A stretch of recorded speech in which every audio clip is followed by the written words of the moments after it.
शुरुआत करेंगे अहम खबर के साथ। प्रधानमंत्री नरेंद्र मोदी आज सुबह 11 बजे वाराणसी के डॉक्टर्स, पैरामेडिकल स्टाफ और अन्य फ्रंटलाइन स्वास्थ्य वर्कर्स के साथ वीडियो कॉन्फ्रेंसिंग के माध्यम से बातचीत करेंगे। उन्होंने ट्वीट करते हुए जानकारी दी है।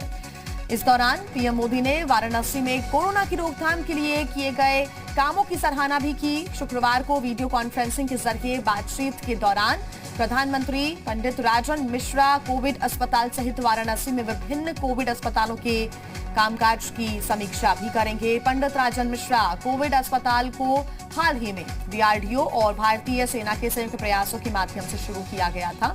और इतना ही नहीं, पीएम मोदी जिले में गैर कोविड अस्पतालों के कामकाज की भी समीक्षा करेंगे।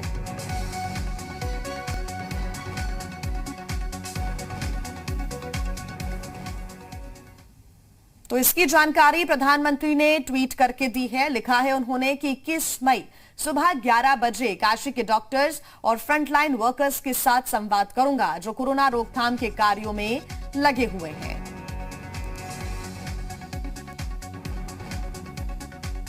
तो आज का दिन बेहद ही महत्वपूर्ण है। कोरोना रोकथाम की समीक्षा आज करेंगे। वीडियो कॉन्फ्रेंसिंग के माध्यम से तमाम हेल्थ वर्कर्स जो फ्रंटलाइन वर्कर्स हैं उनसे बातचीत करेंगे। पैरामेडिकल स्टाफ और अलग अलग जो डॉक्टर्स हैं लगातार जो काम कर रही हैं कोरोना की रोकथाम में, जो लगातार मददगार साबित हो रहे हैं, उनसे बात करेंगे, संवाद करेंगे जो कोरोना रोकथाम के कार्यों में लगे हुए हैं। 21 मई यानी कि आज सुबह 11 बजे काशी के डॉक्टर्स और फ्रंटलाइन वर्कर्स से प्रधानमंत्री संवाद करेंगे।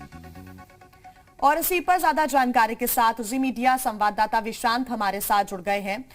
विश्रांत, वाराणसी के फ्रंटलाइन वर्कर्स से आज सीधा संवाद करेंगे पीएम। ये निश्चित तौर पर हम देख सकते हैं कि आज होने वाले इस संवाद को बहुत महत्वपूर्ण तरीके से लिया जाएगा। वो इसलिए भी क्योंकि यहाँ पर जो स्थितियां हैं कोविड को लेकर, रोकथाम को लेकर, क्या कदम उठाए जा रहे हैं, क्या दिक्कतें आ रही हैं, सीधा प्रधानमंत्री के सामने तमाम डॉक्टर्स और हेल्थ वर्कर्स रख सकते हैं। सीधा संवाद आज उनका होगा। जी बिल्कुल, ये बहुत अहम दौरा माना जा रहा है क्योंकि सीधे अभी कुछ दिन पहले मुख्यमंत्री योगी आदित्यनाथ का दौरा हुआ था। उसके बाद फिर पीएम मोदी संवाद करेंगे जो पैरामेडिकल स्टाफ है, डॉक्टर्स हैं और तमाम स्वास्थ्य कर्मियों से। देखिए, इसमें बात की जाएगी कि कैसे जो 1.5 महीने में जो एक पीक पे था, मैं बात करूं वाराणसी की, तो 1 अप्रैल को जिस तरीके से शुरू हुआ कोरोना संक्रमण और 15 से 25 अप्रैल के बीच में एकदम पीक पे था और करीब 40% संक्रमण रेट बढ़ गया था और वो आज गिर के 5% से नीचे हो गया है। तो ये कहीं ना कहीं इसमें कोरोना कर्फ्यू, आपकी वैक्सीनेशन और जो तमाम स्वास्थ्य कर्मी जुटे रहे, तमाम सुविधाएं देने में लगातार प्रशासन जुटा रहा, तो उसका एक बहुत बड़ा योगदान है। प्रधानमंत्री चूंकि उनका ये संसदीय क्षेत्र है वाराणसी, इसलिए वो चाहे किसी भी दौरे पे रहें लेकिन उनकी एक नज़र ज़रूर इस पे रहती है और लगातार वो प्रशासन के कामों को देखते रहते हैं। इसका उदाहरण आप इस तरह समझ सकते हैं, कल जब प्रधानमंत्री अहमदाबाद में कोविड और ताउते तूफान से की तैयारियों को लेकर राहत बचाव कार्य की समीक्षा कर रहे थे, उस वक्त भी उन्होंने वाराणसी मॉडल का जिक्र किया। उन्होंने वाराणसी मॉडल की तारीफ की और कहा कि उन्होंने कंटेनमेंट, माइक्रो कंटेनमेंट की सहायता से किस तरीके से ग्रामीण क्षेत्रों में और शहरी क्षेत्रों में कोरोना संक्रमण को कम किया। तो उसी को देखते हुए आज करीब 100 लोगों की लिस्ट बनाई गई है। उसमें तमाम डॉक्टर्स, बड़े अधिकारी, स्वास्थ्य कर्मी लोगों को जोड़ा जाएगा और वो उनसे संवाद करेंगे। आपको बता दूं, प्रशासन की तरफ से करीब 3 मिनट का एक वीडियो है जो प्रधानमंत्री को दिखाया जाएगा। उसमें बताया जाएगा कि किस तरीके से जो संक्रमण शुरू हुआ था और फिर उसको कम किया गया। तो ये बहुत महत्वपूर्ण है। इसमें आपके डीआरडीओ प्रभारी जो एमएस मेडिकल सुपरिटेंडेंट बीएचयू के, वो भी शामिल हैं और दीनदयाल अस्पताल, तमाम अधिकारियों को शामिल किया गया है। और ये तो बात होगी, उसके साथ ही जो तीसरी लहर है, सबसे महत्वपूर्ण चीज़ है, जो तीसरी लहर की बात हो रही है उसको लेकर भी तैयारियों का जायज़ा लेंगे। क्योंकि हमने देखा कि दूसरी लहर में हमारी तैयारी नहीं थी, लेकिन उसके बाद फिर जब जिस तरीके से हमने रिकवरी की और अब काफ़ी बेहतर स्थिति हो गई है, तो अब तीसरी लहर चूँकि हम लोग अलर्ट हो गए हैं, तो उसको लेकर क्या कुछ तैयारियां हैं, क्या बेड बनाए जा रहे हैं, ये तमाम जानकारियां प्रधानमंत्री आज अधिकारियों से लेंगे। बिल्कुल विश्रांत, और ये कह सकते हैं, इसमें कोई भी दो राय नहीं है कि प्रधानमंत्री सजग हैं और उन अधिकारियों से भी बात कर रहे हैं, उन हेल्पलाइन वर्कर्स से भी बात कर रहे हैं जिनके ऊपर एक बड़ी जिम्मेदारी है। कल भी हमने देखा कि वीडियो कॉन्फ्रेंसिंग के माध्यम से जिला अधिकारियों से उन्होंने बात की, और आज वो अपने संसदीय क्षेत्र के उन लोगों से बात कर रहे हैं जो कि फ्रंट में रहकर लगातार कोविड मरीजों का ध्यान रख रहे हैं।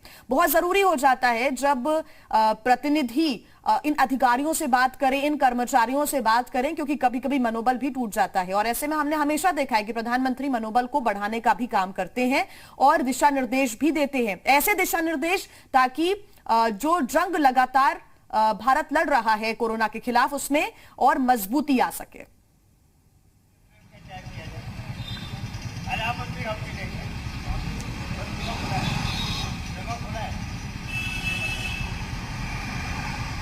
विश्रांत, आपको आवाज आ रही है? जी विश्रांत, आपको आवाज आ रही है? जी जी जी जी बिल्कुल विश्रांत, क्योंकि हमने हमेशा देखा है, कल की अगर हम बात करें, कल भी जिला अधिकारियों से बातचीत की प्रधानमंत्री ने, मनोबल बढ़ाने का हमेशा प्रधानमंत्री काम कर रही है। ऐसे में कभी कभी बीच में जो हेल्थ वर्कर्स हैं उनका भी मनोबल या स्ट्रेस में वो आ जाते हैं, उनका मनोबल टूट जाता है। प्रधानमंत्री एक प्रतिनिधि के तौर पर, वाराणसी का संसदीय क्षेत्र उनका है, ऐसे में यहाँ के लोगों का मनोबल भी बढ़ाने का वो हमेशा काम करते हैं। जी बिल्कुल, जिस तरीके से देखिए जो काम हुआ है इसमें कोई संदेह नहीं है कि काम, मतलब जिस तरीके से जो पीक पे था, बहुत बुरी स्थिति थी उस, और जो कोरोना फाइटर्स थे, जो फ्रंट लाइन वर्कर्स थे, उन्होंने जिस तरीके से साहस दिखाया और कोरोना संक्रमण को दर को कम कर दिया। मतलब आज की डेट में आप देखिए कि 3 से 4% के करीब जो संक्रमण दर है, और कहाँ ये 40% हुआ करती थी। तो ये बिना किसी के सामूहिक प्रयास के बिना ये संभव नहीं था, और उनका प्रोत्साहन बहुत जरूरी है, क्योंकि अभी हमें तीसरी लहर के लिए तैयारी करनी, जो कि बताया जा रहा है बच्चों के लिए कहीं ना कहीं वो गंभीर हो सकती है समस्या, और उसको लेकर भी तैयारियां की जा रही हैं। हमने बात की थी जब जी मीडिया की खास बातचीत हुई BHU में जाकर के, तो वहाँ के डॉक्टर्स ने बताया कि दूसरी लहर तो लगभग नियंत्रण में हो गई है, क्योंकि जो बेड की समस्या थी, जो वो ऑक्सीजन की समस्या थी, जो तमाम तरह की दवाइयों की किल्लत थी, वो सब दूर हो गई है। अभी ऑक्सीजन बेड काफ़ी ज़्यादा भारी मात्रा में खाली पड़े हैं। मतलब कि ये अभी कोई भी मरीज ऐसा नहीं है जिसे वेंटिलेटर की ज़रूरत हो और वापस जाए, जिसे बेड की ज़रूरत हो वापस जाए। तो ये जो एक जो इन्होंने साहस दिखाया है कोरोना वॉरियर्स ने, प्रशासन की टीम ने, इन तमाम चीजों पर, इन तमाम बातों पर हमेशा से प्रधानमंत्री का नजर भी रही है उनकी, और लगातार वो संज्ञान भी लेते रहते हैं। अब आज वो पैरामेडिकल स्टाफ और तमाम हेल्थ वर्कर्स से, फ्रंटलाइन वर्कर्स से आज वो बात करने जा रहे हैं, दिशा निर्देश दे सकते हैं और पिछले दिनों हुआ जो काम है उसका फीडबैक भी ले सकते हैं। समीक्षा बैठक ये होने जा रही है। आप बने रहिए विश्रांत हमारे साथ, आगे आपसे अपडेट्स हम लेंगे।